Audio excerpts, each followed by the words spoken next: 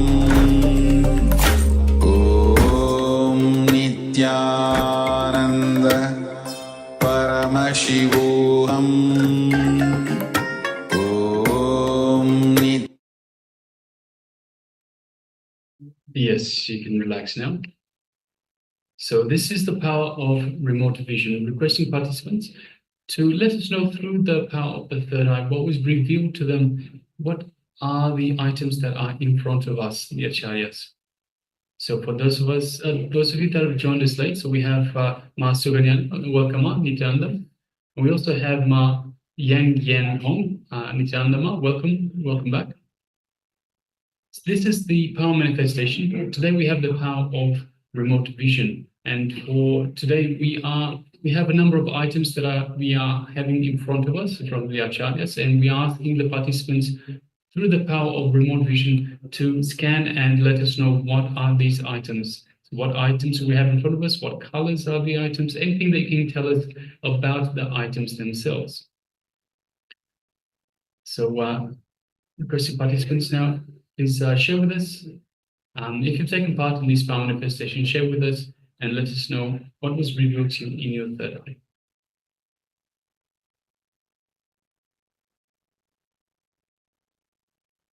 And understand that one of the beautiful example of remote vision is the Sanjaya himself. The whole Bhagavad Gita was delivered to us through Sanjaya. It is sage Vyasa who gave the power of remote vision to Sanjaya to see everything that was the war that was going on in the Kurukshetra war. So the moment at the very first day when Arjuna fell into delusion, in powerlessness, when Krishna started giving the Bhagavad Gita to Arjuna, it is through the mouth of Sanjaya that all the verses are being delivered. So through his vision, this is the power of remote vision. He was able to see everything that was going on in the battlefield, every single detail.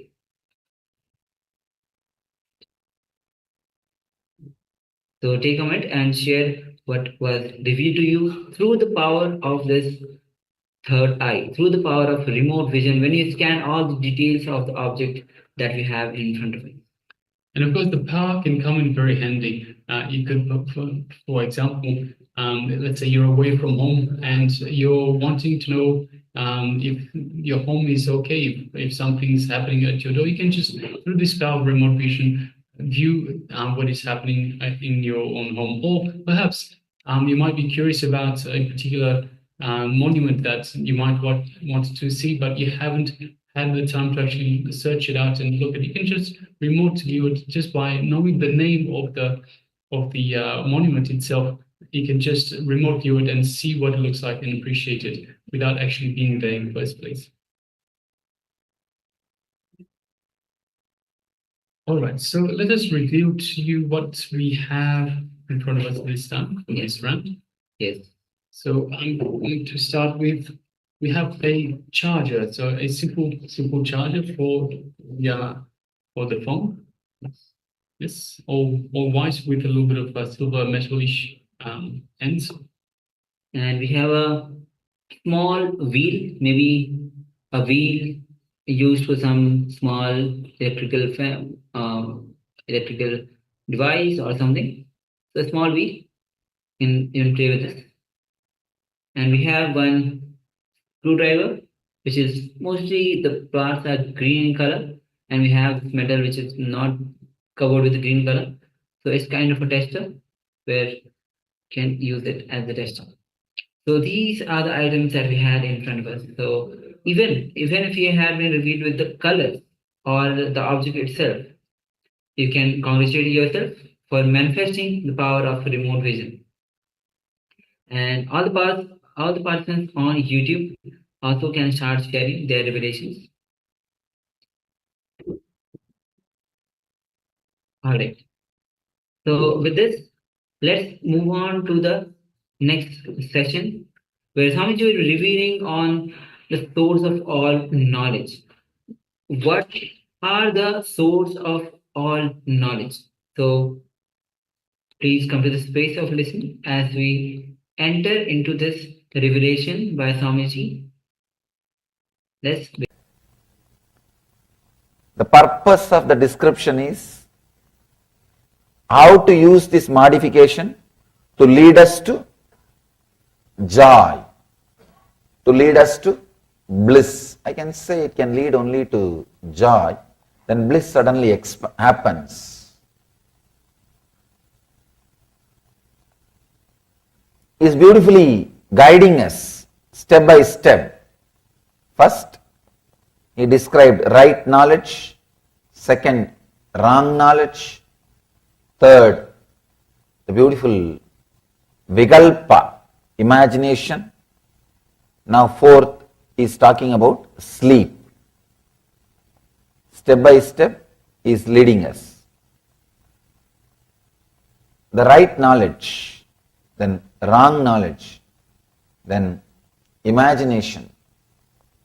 Deeper than imagination, there is something. That is what is sleep. This is also a modification which can lead to pain or anguish, pain or joy. Sleep. If you understand the word sleep in an ordinary way, what you understand as sleep, we can ask, how can that lead to pain? Sleep always leads only to peace. How can that lead to pain? So, sleep word should not be understood as we understand in a very normal way. Let's see what Patanjali has to say about sleep. Let us understand what Patanjali has about sleep. Abhava pratyaya lambana vrittir nidraha. Abhava pratyaya alambana vriddhi nidraha.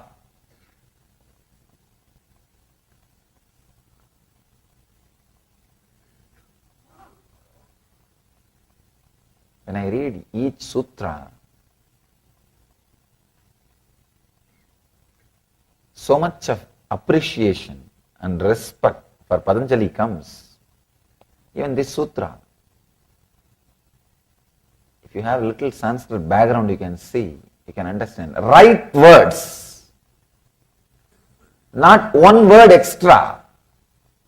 Right words is connecting. Just one line. He has described different dimensions of sleep. Let me give you the translation. The subtle state where thoughts are not visualized is sleep or nidra.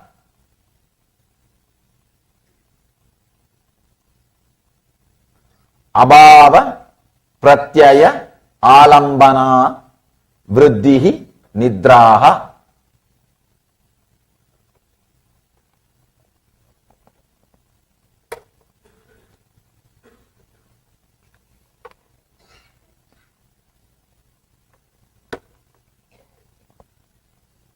The subtle state where thoughts are not visualized is sleep or nidra. The moment I translate, I can very clearly feel I am able to translate only one dimension of that sutra. That sutra can be translated from different dimensions. Here I have a beautiful book by a research scholar, Salvatore. He has beautifully created a book giving 12 different translations. I wanted to give a credit for his great work. 12 different translations. When I see all the 12 different translations, I can say very clearly, each one of them are approaching Patanjali from different level of consciousness and different angle. I'll try to give you the deeper truths, what Patanjali is trying to express what Patanjali wants to say about sleep. One important thing,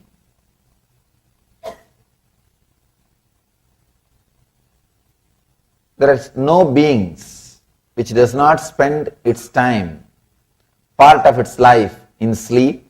First thing, you can be without right knowledge, without wrong knowledge, without imagination, but you can never be without sleep. You may be able to avoid those three, but you can never avoid sleep. It's almost like you are breathing. Almost like you are breathing. It's your life. 1/3 of your life is spent in sleeping. If you understand the Patanjali's views about sleeping and ability to use that knowledge in your day-to-day life, I can say the whole quality of your life can be transformed. Every single sutra is a complete technique by itself. That is why I have to give so much of introduction to every single sutra. If you are coming every day, you can understand at least 10 minutes I spent in introducing Patanjali and every single sutra. Because every single sutra is a complete technique by itself. I can say every single sutra can create one religion. It has created. There are some religions which work only on sleep. One sect of Buddhism, they don't teach you anything else except the ideas, concepts about sleep. They help you to work on sleep, that's all. In daytime, whatever you do, you can do. In daytime, anything you can do, you can do. They say that let's do all the spiritual practices and take exercises for spiritual growth during sleep and use the daytime for some other purpose. I think that will be really a wonderful thing. I saw the other day one advertisement. Let you earn more and more money during your sleep and keep your days to spend with your loved ones. One financial firm advertisement. Anyhow, this Buddhist tradition helps you only how to work on your consciousness during sleep. Of course, source is Patanjali. You can imagine how great that Chidambaram would have been. Chidambaram is a place where he was born, lived and taught, ran his university. He was having a great traditional university, and still his community which he created is called Dikshidars. He is the founder of that community. Still that community is alive. Still they don't take initiation from anybody. Patanjali is Guru. Patanjali is Guru. So still his words are repeated, remembered. I can say some 1,000 families are there. And one important thing I want all of you to know, still that community, none of them cross the border of the town. You will be shocked. It is just 10-kilometer area. They take birth, they live, they marry, they give birth to kids, they die inside that city, inside that town. They don't move out of the town.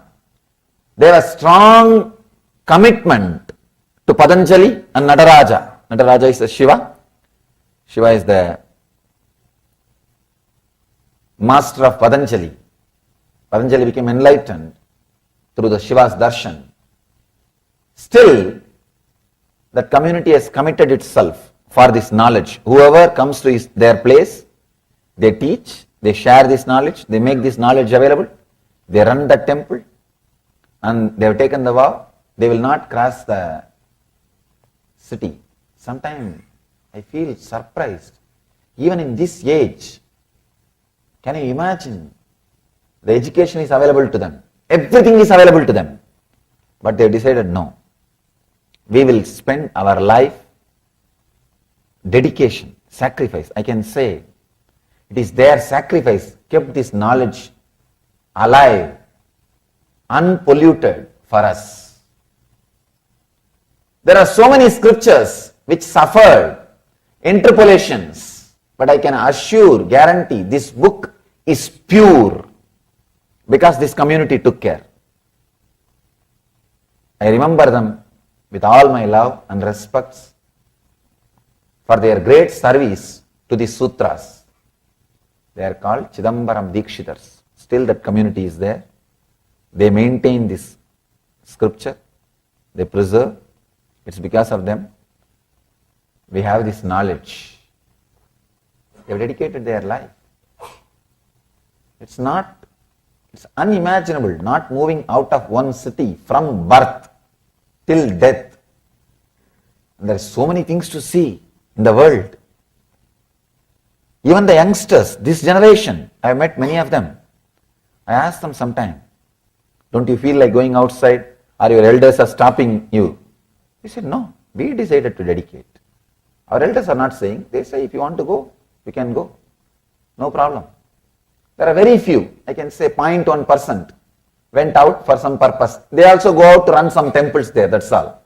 Here and there, if Nataraja temples are built, they go outside and run the temples. I asked them, why don't you guys feel like going out? They say no. They call Nataraja as Ambalavanar. Means the Lord of that Chidambaram, Lord of the stage. No, he is enough for us. They feel he is the father of the whole community. And father is here, where else to go? There's such a strong feeling connection, commitment. It is they who preserve this whole knowledge. Not a single extra word.